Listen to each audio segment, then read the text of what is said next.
মামা হয়ে কিভাবে করতে পারলো আপন ভাগ্নির সঙ্গে এমন কাজ, যে ঘটনাটি শুনলে আপনাদের গায়ের রক্তগুলো টকবক করে উঠবে। একজন মামাও কি ভাগ্নির সঙ্গে এমনটাও করতে পারে?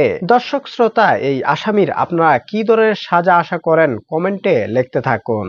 কিভাবে কি ঘটেছে পুরো বিষয়টি আপনাদের সঙ্গে আমি শেয়ার করতেছি। ভিডিওটি সবাই সর্বোচ্চ পরিমাণে শেয়ার করে দিবেন, যেন এই আসামির সর্বোচ্চ সাজা নিশ্চিত হয়। ঘটনাটি ঘটেছে সাতক্ষীরার কালীগঞ্জে।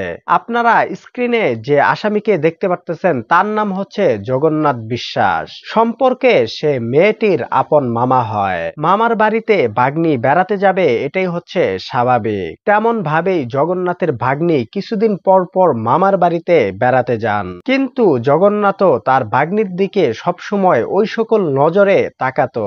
এই বিষয়টি মেয়েটি কোনোভাবেই বুঝতে পারেনি, কেননা সে তো সম্পর্কে মামা হয়। ঘটনার আগের দিন মেয়েটি এবং মেয়েটির মা সহ তার মামার বাড়িতে বেড়াতে যান তাদের বাড়িতে অনুষ্ঠান থাকার কারণে। এই সুযোগটাই কাজে লাগায় জগন্নাথ বিশ্বাস।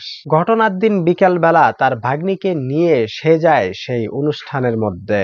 সেখানে নিয়ে সারাদিন ঘোরাফেরার শেষে যখন রাত হয়ে যায়, তখনই জগন্নাথ তার ভাগ্নিকে নিয়ে যায় সেই নির্জন একটি জায়গায়। তার ভাগ্নি তো সে তো বুঝতে পারেনি তার মামা যে তার সঙ্গে এমন একটি কাজ করবে।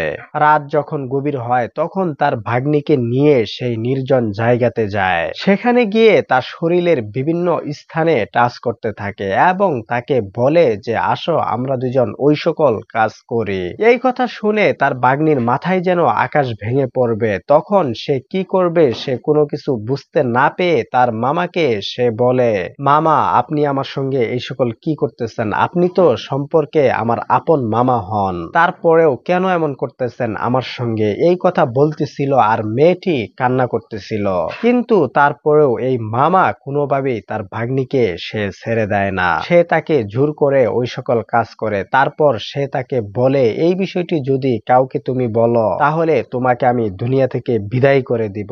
এমন ধরনের কথা তার মামা এই মেয়েটিকে বলে। তারপর মেয়েটি তার মামার সঙ্গে চলে যায় তাদের বাড়িতে। সেখানে গিয়ে এই বিষয়টি সরাসরি তার মামিকে সে খুলে বলে।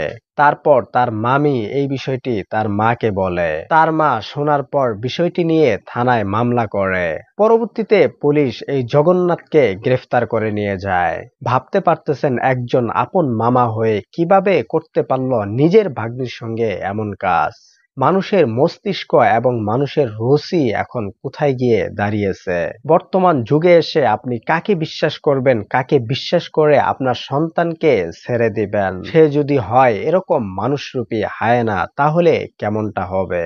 একটা মেয়ের সব থেকে বড় জিনিস হচ্ছে তার ইজ্জত। তার ইজ্জতটাই যদি এরকম ভাবে বিলিয়ে দিতে হয় নিজের মামার সঙ্গে, তাহলে সে বেঁচে থেকেই বা কি করবে? সে আজীবন কতটাই না বুকে কষ্ট নিয়ে বেঁচে থাকবে। তাই ভিডিওটি সবাই শেয়ার করে দিবেন, যেন এই আসামির সর্বোচ্চ সাজা নিশ্চিত হয়। এমন ধরনের ঘটনা যেন আর কোনো মামা ভাগ্নির সঙ্গে ঘটানোর সাহস না পায়। তাই ভিডিওটি সবাই শেয়ার করে দিবেন, যেন এই আসামির সর্বোচ্চ সাজা নিশ্চিত হয়। এমন ধরনের ঘটনা যেন আর কেউই কখনোই ঘটানোর সাহস না পায়। সবারই তো ঘরে কন্যা সন্তান রয়েছে, সবাই এই বিষয়টি নিয়ে অবশ্যই সতর্কে থাকবেন। আজকের মতো আমি এখানেই বিদায় নিচ্ছি। সবাই ভালো থাকবেন, সুস্থ থাকবেন। বরাবরের মতো কথা একটাই, মন্দ হতে বিরত থাকবেন। আসসালামু আলাইকুম।